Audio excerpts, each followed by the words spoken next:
أعوذ بالله من الشيطان الرجيم وبه نستعين وعليه نتوكل والصلاة والسلام على أشرف الأنبياء والمرسلين.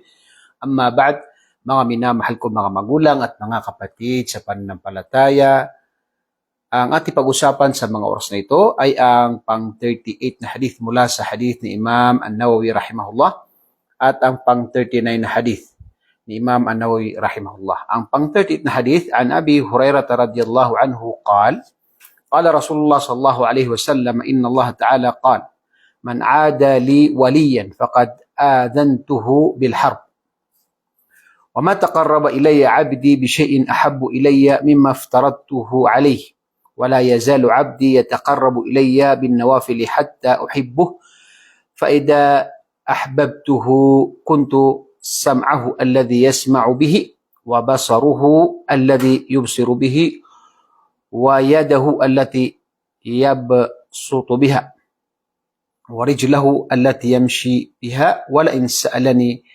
لأعطينه ولئن استعاذني لأعيذنه رواه البخاري. Itong hadith na ito ay sinalaysay ni Abu Hurairah radhiyallahu anhu na sinabi ni Propeta Muhammad sallallahu alaihi wasallam na sinabi ni Allah. Ibig sabihin ito ay hadith qudsi. Inna Allah Ta'ala qal, sinabi ni Allah. Dahil ito ay hadith qudsi. Ay sinalasay ni Propeta Muhammad sallallahu alaihi wasallam. Anong kanyang sinabi? Man adali waliyan faqad adantuhu bil harb. Sino man ang apihin niya, kapuotan niya, ang mga kakampi ko, tagasunod ko, ang mga mananampalataya na malapit kay Allah subhanahu wa ta'ala, mga tagasunod ni Allah subhanahu wa ta'ala. Sino man ang apihin niya, kapuotan niya, ang mga tagasunod ni Allah, ang mga kakampi ni Allah subhanahu wa ta'ala, ang mga minamahal ni Allah subhanahu wa ta'ala, ay katotohanan na pinapatawag ni Allah subhanahu wa ta'ala, pinapahintulutan ni Allah subhanahu wa ta'ala na siya ay maging kaaway. Ibig sabihin ay si Allah subhanahu wa ta'ala ang magiging kaaway ng tao na ito. Kaya po, isa po sa dapat nabigyan natin ng pansin ay ang sino man na mga mabubuting tao, mga tao na malapit kay Allah subhanahu wa ta'ala, ay dapat din na sila ay mahalin natin at iwasan natin na sila ay apihin at ganun din nakapuotan sila ng walang tinatawag na sapat na dahilan.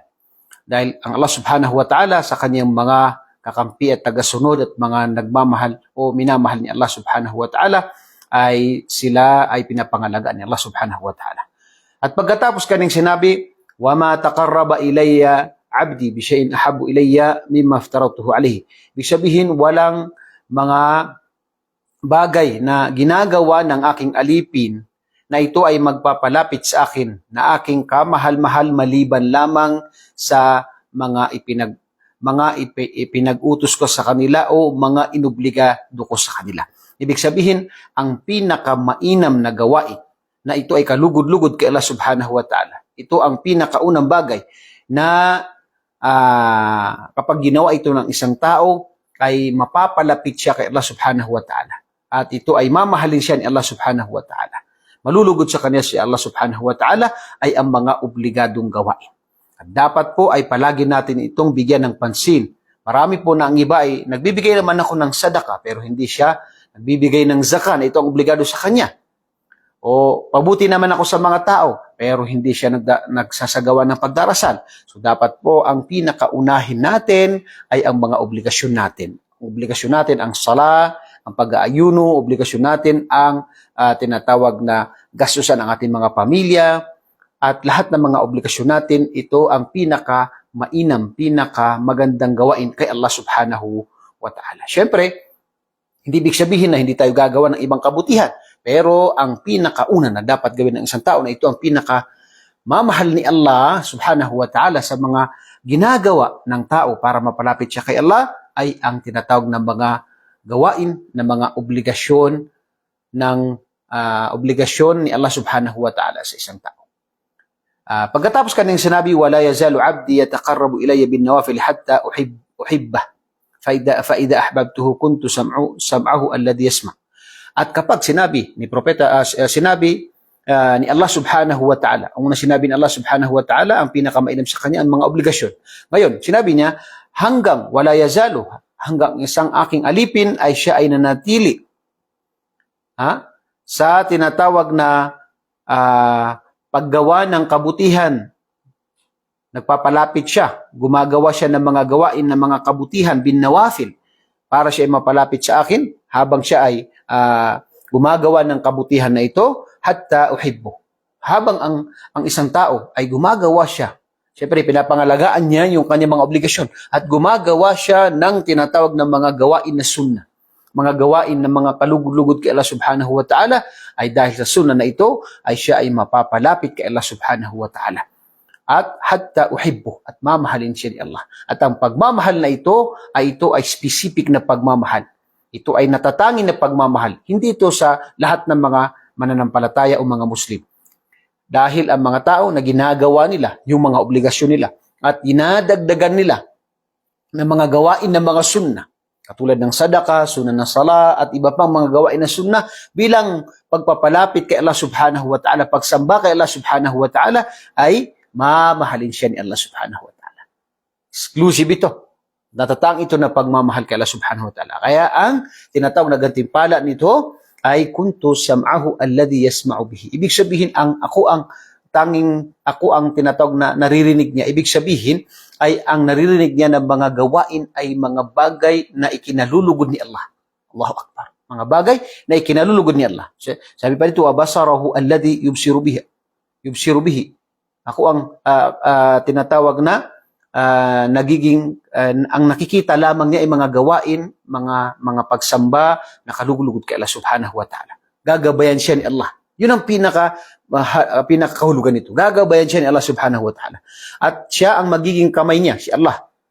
Siya ang magiging taingan niya, pandinig niya. Siya ang magiging mata niya, paningin niya. Siya ang magiging kamay niya sa kanyang mga gawain. At siya din ang magiging tinatawag na paan niya sa mga kanyang mga pupuntahan para siya ay, at ibig sabihin dito ay ang mga gawain na mga magagawa niya ay lahat ito ay sa patnubay gabay ni Allah subhanahu wa ta'ala at padadalin sa kanya ni Allah subhanahu wa ta'ala ang mga mabubuting gawain.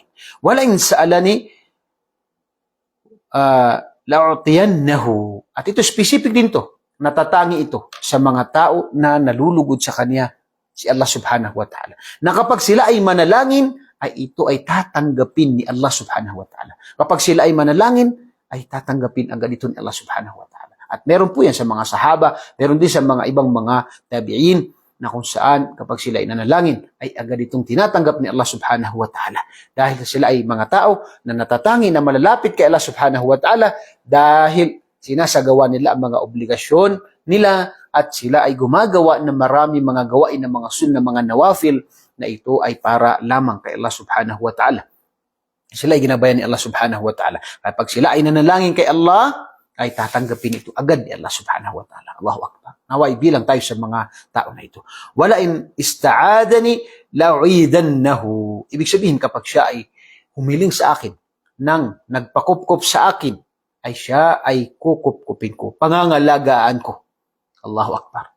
Yan ay natatangi lamang sa mga tao na malapit kay Allah subhanahu wa ta'ala. Mga tao na pinangalagaan nila ang obligasyon nila, pinangalagaan nila ang mga sunnah.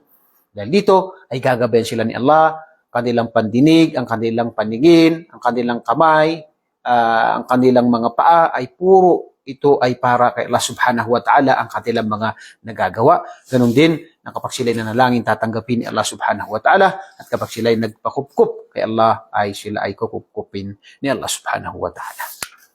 Ngayon naman ay dito tayo sa pang 39 na hadith mula sa hadith Imam An-Nawawi rahimahullah an Ibn Abbas radiyallahu anhuma anna Rasulullah sallallahu alaihi wasallam qala. Ito ay nagmula kay Ibn Abbas na sinabi ni Propeta Muhammad sallallahu alaihi wasallam, inna Allah tajawaza li an ummati al-khata' wan nisyan wa mastukrihu alayhi. Hadith hasan. Itong hadith na ito ay napakahalaga ito. Sinabi ni Propeta Muhammad sallallahu alaihi wasallam na katotohanan na si Allah subhanahu wa ta'ala ay pinapatawad niya. Pinatawad niya ang tao kapag siya ay nakagawa Yung tinatawag na tajawaza li an ummati. Ibig sabihin, ito ay pinapatawad ni Allah subhanahu wa ta'ala sa kanyang mga umma ni Propeta sallallahu alaihi wasallam ang pagkakaroon nila ng una-una, pagkakamali, nisyan, pagkalimot, wa mastukrihu alaihi ay yung tinatawag na kapag sila ay pinilit sa isang bagay. Una-una rito ay yung khata, pagkakamali. Katulad ng isang tao sa nabanggit ni Propeta Muhammad sallallahu alaihi wasallam na sa sobrang saya niya dahil nakita niya yung kanyang kamelyo na punong-puno ng kanyang tinatawag na pagkain at yung kanyang sasakyan sa gitna ng desyerto nung nawala ito. At hinihintay na lang niya ang kamatayan. Naghihintay siya dahil wala makatulong sa kanya at bigla niyang nakita, bumalik sa kanya yung kamelyo na ito, ang kanyang sinabi, Allahumma anta abdi wa ana rabbuk. Subhanallah. Ito ay shirk na salita. Sabi niya, O Allah, ikaw ay aking alipin at ako ang inyong Panginoon. Pagkakamali ito. At sinabi ng Propeta sallallahu alaihi wasallam na ito ay dahil sa kanyang tinatawag na sobrang kasiyahan ay nagkamali siya. At dito ay papatawanin siya ni Allah. Wala siyang kasalanan dito dahil ito ay pagkakamali at hindi sinasadya ng isang tao. Ganun din ang tinatawag na annisyan o yung pagkalimot. Kapag nakalimutan ng isang tao ay pinapatawad din ni Allah. Katulad halimbawa na ang isang tao ay nakalimutan niya ang tinatawag na salatul, halimbawa siya ay dumating, nakatulog, nakalimutan niya dahil sa sobrang pagod niya, nakalimutan niya, hindi siya nakapagsala ng salatul duhur.